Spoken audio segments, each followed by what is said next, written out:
অর্থাৎ বসুন্ধরা গ্রুপের যে মিডিয়াগুলো রয়েছে তারা প্রতিনিয়ত আওয়ামী লীগের পক্ষে সম্মতি উৎপাদন করে যাচ্ছে। সাংবাদিকদের পেশাগত নিরাপত্তা অবশ্যই প্রয়োজন এবং দীর্ঘ 17 বছরের বেশি সময় আমরা দেখেছি সাংবাদিকতা করা খুব ডিফিকাল্ট ছিল। সেই সময়েও ঠিক সেই সময়টিতেও অনেক পেশাদার সাংবাদিক তারা পেশাদারি দায়িত্ব পালন করে গিয়েছে।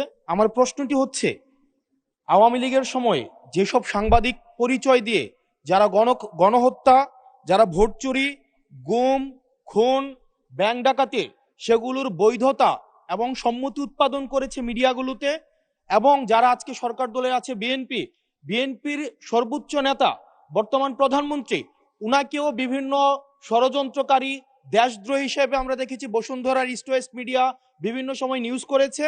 এবং আজকে যারা বিএনপি এবং জামাত আছে আমাদের এই সংসদে, তাদেরকেও বিভিন্ন সময় তাদেরকে হত্যা করার সম্মতি উৎপাদন করেছে কিছু মিডিয়া এবং কিছু নামদারি সাংবাদিক। এই সাংবাদিকগুলোকে বিভিন্ন হাউজে আবার এখন বর্তমানে পুনর্বাসন করা হচ্ছে। এই জুলাইয়ের পরে এখন টিভি থেকে জুলাইয়ের পক্ষের যারা সাংবাদিক ছিল তাদেরকে বের করে দেওয়া হয়েছে, সময় টিভিকে দখল করা হয়েছে।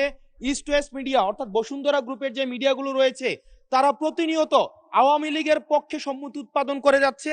গতকাল মাইকে ঘোষণা দিয়ে ছাত্রলীগ ছাত্রদলকে নোয়াখালীতে মাইকে ঘোষণা দিয়ে পিটিয়েছে, সেটাকে উদযাপন করতে দেখা গিয়েছে বসুন্ধরা ইস্ট ওয়েস্ট মিডিয়াকে এবং কিছু টকশোজীবীদেরকে। আমার মাননীয় মন্ত্রীর কাছে প্রশ্নটি হচ্ছে, এইসব যারা এই গুম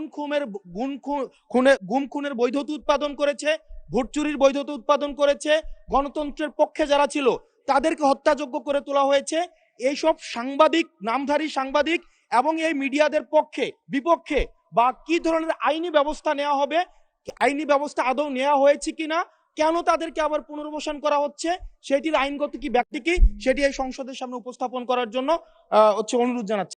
ধন্যবাদ। মাননীয় মন্ত্রী, কি ব্যবস্থা নিচ্ছেন এইসব সাংবাদিকদের বিরুদ্ধে সেটি জানতে চাচ্ছি। মাননীয় স্পিকার, আপনাকে ধন্যবাদ। Our friend and opposition member একটি প্রশ্ন করলেন না, কয়টি প্রশ্ন করলেন, আমরা সেই ট্র্যাকটা হারিয়ে ফেলেছি।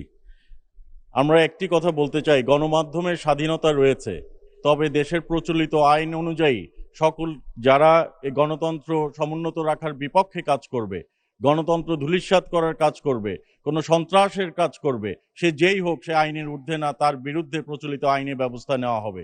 সেটি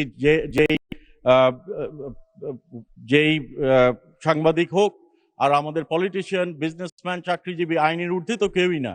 কাজেই কেউ যদি আইনের বিপক্ষে কাজ করে তার বিরুদ্ধে বাংলাদেশ জাতীয়তাবাদী দলের নেতৃত্বে যে সরকার গঠন হয়েছে, মাননীয় প্রধানমন্ত্রীর নেতৃত্বে যে সরকার গঠন হয়েছে, সেই বিরুদ্ধে নিশ্চয়ই প্রচলিত আইনে ব্যবস্থা গ্রহণ করা হবে। ধন্যবাদ মাননীয় স্পিকার।